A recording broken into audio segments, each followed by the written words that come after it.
Hey, we are back for another review of Ruthless. We are on season 4, episode 20, entitled Lamb to the Slaughter. We come back in the midst of Daikon realizing that Peter and Malcolm have gotten away. He is frazzled out of his mind because, honestly, he ain't got that many strikes left when it comes to his relationship with the highest. And so he goes to one of the soldiers, George. Finally remember his name. I can stop calling him Lewis and Company. George. His name is George. If I forget again, just tell me about it in the comments. Either way, his name is George. He goes to George for him to tell him to go find Lewis. Lewis shows up and Lewis is playing dumb, like he doesn't know. He has no idea in the world why Malcolm and Peter would be missing.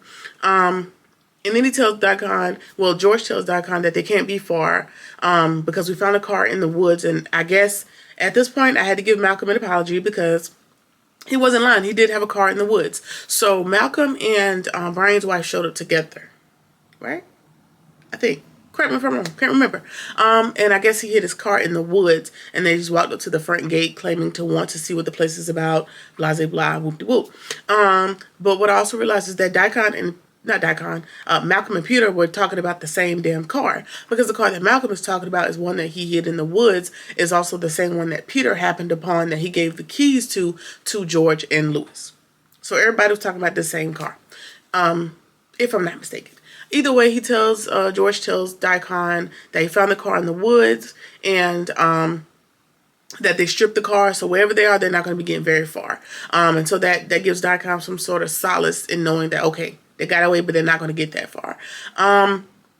George volunteers to go outside of the gate to go to the car to see if he can find Malcolm and Peter. And then he tells Lewis, like, no, Lewis, you need to stay here, which I think Lewis needs to stay put, because the plan is about to get popping off when the revelation, prophecy, whatever kicks off. So Lewis needs to be stationed there because then he's there. He's going to be needed inside the camp to kick things off. That's my assumption as to why George insisted that he stay within the compound. And then they also tell Daikon that, hey, we have bear traps set up outside of that car as well. So, if they do get to the car, we'll be able to capture them. And so that provides Daikon again with a little bit of solace that maybe we're going to be able to capture. I don't think they're really looking for Peter. It's hard that they're looking for Malcolm because Malcolm is their ace in the hole to kind of see what the FBI has on them. All right. Lacey and Ruth are talking, and Lacey is absolutely exhausted from all the manual labor that Elder Mother has her doing. And Ruth tells her, like, listen, girl, I got your back. Just, fight the good fight.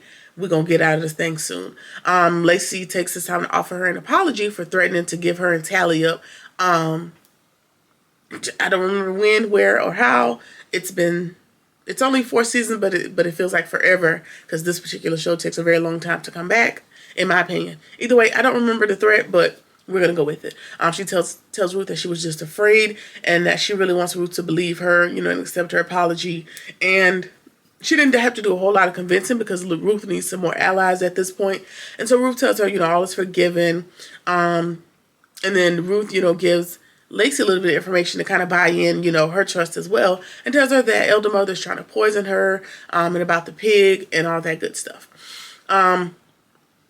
Lacey shows up to tell her, her and Laura was looking all over the place for Ruth. And she shows up to tell Ruth what Bridget and the Elder Mother have going on. She told Elder Mother about the beating, and now they're headed to talk to the highest. And now Ruth has to spring into action. Everybody's asking Ruth, like, girl, what's the plan? And she's like, girl, I don't know, but we got to figure something out. And Lacey's not too sure that Ruth can handle it. And so she runs off to be of assistance, which we'll talk about later in the episode. All right. Ruth shows up at the Highest's, outside of the Highest's trailer. Before she goes to confront them, she has Lewis standing off, ways, and she's like, look at your girl. You had her under control, and look at her. Look, yet again, she's a damn problem. And now he's looking at Ruth wanting to know again, what's the plan? And she ain't got one. She ain't got much of a plan. And so Lewis walks up and tells Manny, listen, whispers to Manny, like, don't let him in there. It's no bueno. It's not happening. And, while Manny is running interference, Ruth confronts both Bridget and Elder Mother and asks them, like, why y'all here? What y'all got to tell him? He's getting ready for a prophecy, so y'all need to talk to him. Tell me what y'all want to say. And Elder Mother's like, no, she only going to tell him directly. And then Elder Mother was like, did you punish Lacey? And she's like, yes, I did.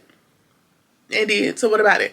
And so, everybody's just going back and forth outside of the Heist's trailer while he's meditating and get ready for his prophecy, child.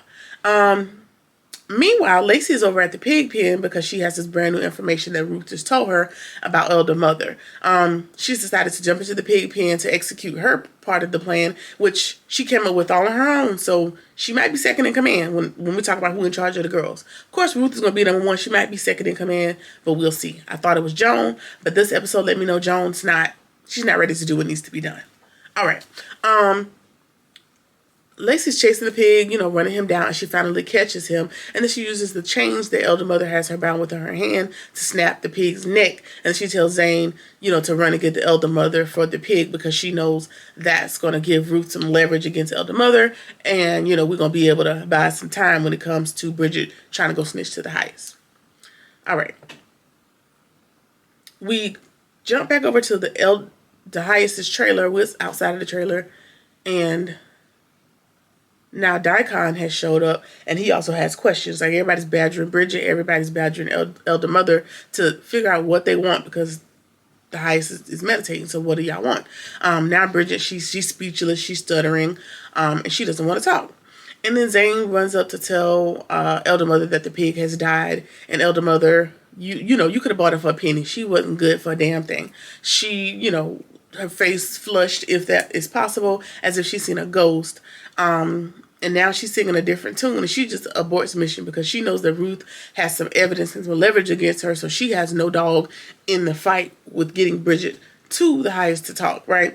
And so she's looking at Bridget, and she's like, y'all, she's lying. She brought me in on this thing. She's a liar, and I don't want no parts of it. Daikon, you need to punish her.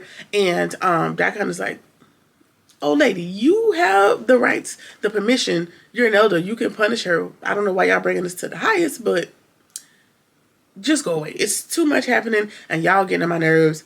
Go handle it yourself. And so Daikon wants nothing else to do with it. And then Ruth, Elder Mother's trying to send Bridget back to the trailer or back to the to the kitchen, and Ruth is like, no, you're not taking her nowhere with you.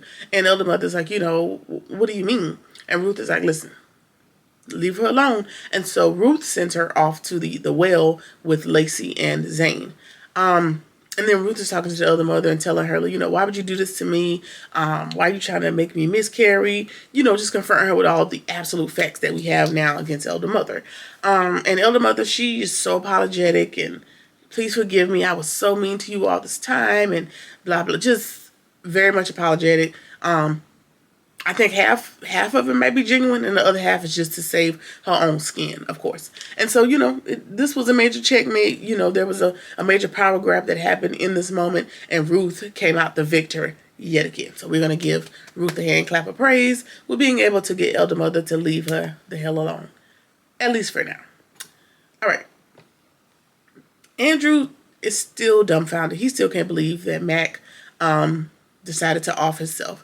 And him and the sheriff are sitting there talking, and the sheriff thinks like, listen, we should both just fess up, tell him our part in this thing and deal with what comes.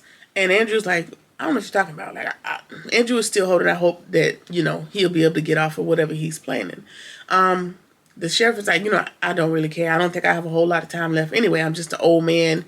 I'm sick with diabetes and cancer. So whatever comes to me, comes to me. And Andrew's like, listen, how did you get so caught up in this thing? And he says, listen, I got caught up in this thing because Daikon offered me money. And, I turned it down a couple times, but there was one thing I couldn't refuse. And it was these young, fresh girls. Now, not illegal young, but, hot and tender, some young tenders that I could spend my time with. And he is so pleased with what was offered to him by way of women to keep him company. He's sitting there reminiscing about his escapades with his favorite girl, Miss Trudy. This is our first time hearing Miss Trudy, so we don't know if she's still in the compound. We don't know anything about it. But so Andrew is trying to get the sheriff to work with him to convince the FBI not to go in guns a-blazing, just so these so everybody doesn't perish in the process. He's trying to use Trudy. He's trying to use different things to appeal to the sheriff. And he was like, listen, I was in love with her ass, not her. Like, I was in love with the tricks and things she could do. But I don't really give a damn about no Trudy. And he was like, what about the kids? And that moves the sheriff to, be on board with what Andrew wants to do, which is, again, just convince the FBI to not go in so extravagantly, maybe figure out another way so that all these people's bloods aren't on everybody's hands. And so I'm going to presume that the sheriff has some sort of plan. He calls an investigator over to help him go to the bathroom. And I'm sure we're going to pick up next week on what that plan is, but we don't see the full execution. Now, I was presuming it to be, causing a distraction so that Andrew can get away in order to kind of help these people and not have everybody perish in the process. But we'll see. We don't know the answers just yet. All right. So Zane and Lacey are tearing Bridget a new one. They're giving her the business down there at the well. Like, why did you do that? Why would you even do that? Like, we got stuff in motion. Why would you do that? They threatened to drown her ass down in the well if she don't pull it together. And she's like, I'm sorry. And we'll accept the apology for now, but it wasn't well thought out. You deciding to snitch wasn't well thought out because at some point it was going to come back to you being on the plan as well, which means you would get beheaded like the rest of us. So again, not well thought out, but Bridget is not all here with it. She's running off pure emotion, so she's not going to be, she's not going to be in charge of the girls. All right. Lacey tells Zane, like, I feel so bad for the pig. Like, I've never done anything like that before, but we had to do what we had to do to protect Ruth, to protect ourselves. We had to do it. Ruth shows up, at the tail end of the conversation, and she's more than pleased with what Lacey has done. She also promises to get those chains off of her, tells her the elder mother is not going to be bothering her anymore. So I'm sure she has a sure buy-in when it comes to Lacey. A sure buy-in when it comes to Lacey. I just said Lacey. When it comes to Lacey, Laura, and now Zane. Lacey most recently is what I was trying to say, with promising to get those chains off of her and getting the elder mother off of her trail. That's going to free up her mind and her body to focus in on the mission, which is escaping. And so she's kind of proven herself to each of the three girls. And, now she got 3 more allies, 3 more than Joan and River. So congratulations. All right.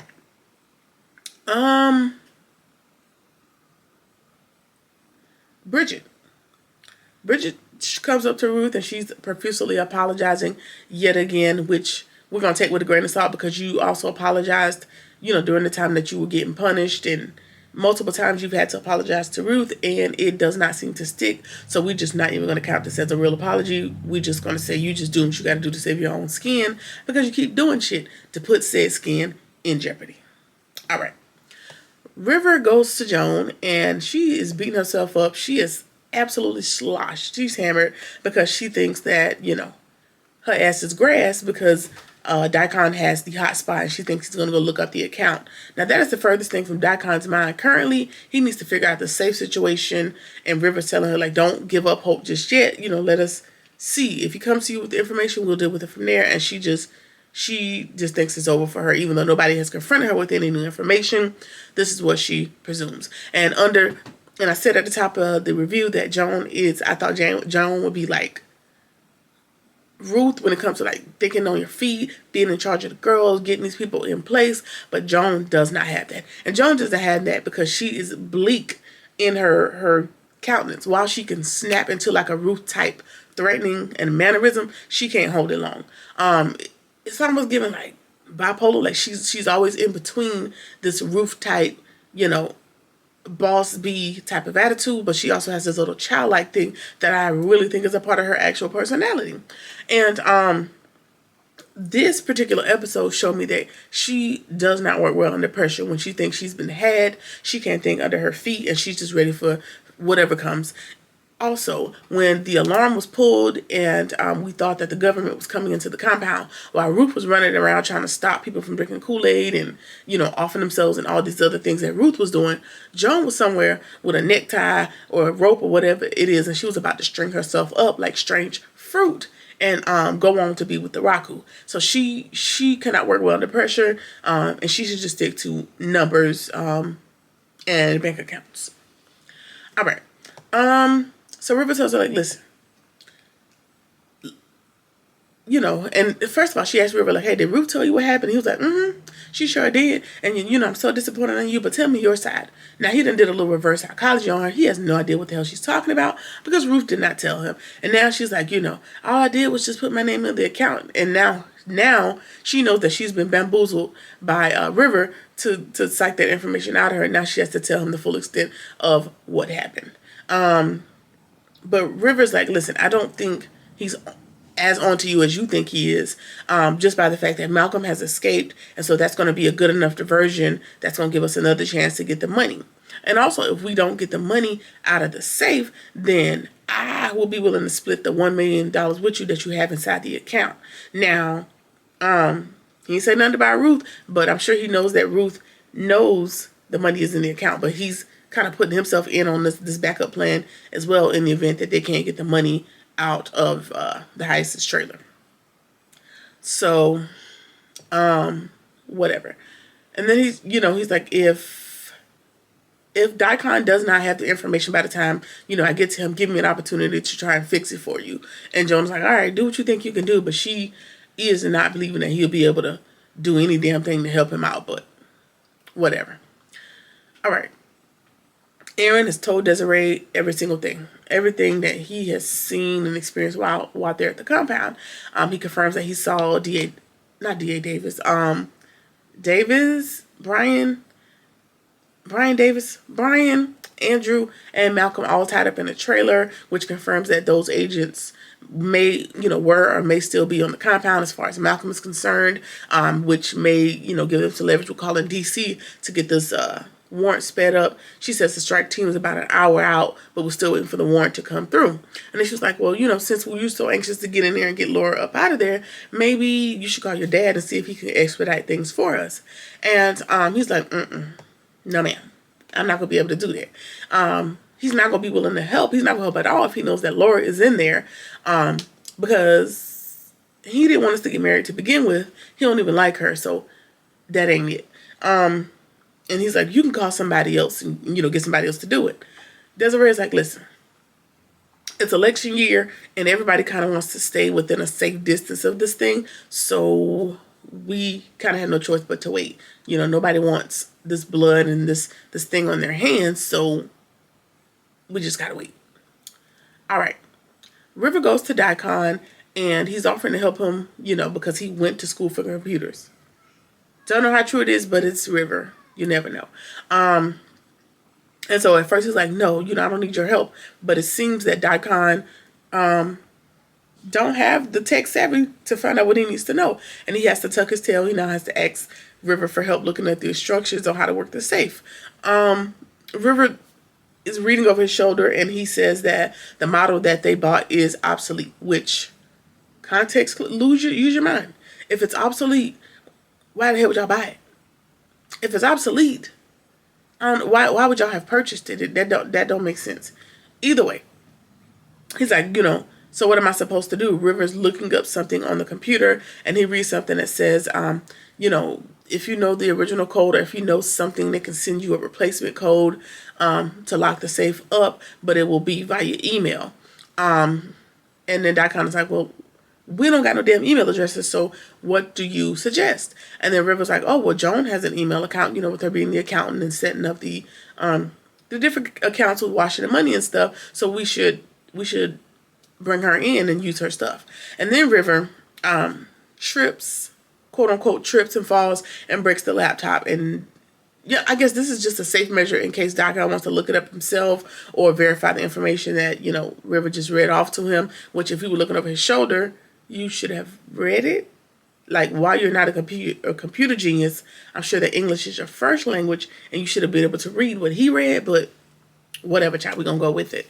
And Daikon is so pissed that he broke this laptop.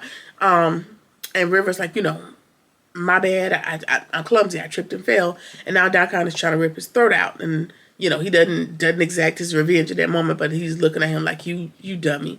And River is giggling as he walks away because he knows his plan has worked, and we got even more opportunity to try to get this money. All right. Aaron goes in the back and talks to Andrew, which he's confused with Andrew being back there because you're an agent. Why would you be locked up? Andrew, being the FBI agent he is, he's able to not answer that question directly. And then he asks Andrew to help the FBI out because it's the right thing to do. And Andrew remembers, like, hey, speaking of the right thing to do, didn't you walk away and leave me tied up in that trailer? And Aaron is like, I did, but it's the only choice I had. Like, had I helped you, we'd all be dead. Very good point. Points were made. I'm not going to be mad at that. And then Aaron tells him, like, listen, I really only want you to help because Laura's in there and I need you to help me get her out.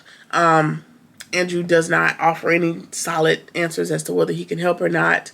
He tells him, listen, I'm not even messing with these people, so I don't know what I can do for you. And so Cal is like, listen, give him back here.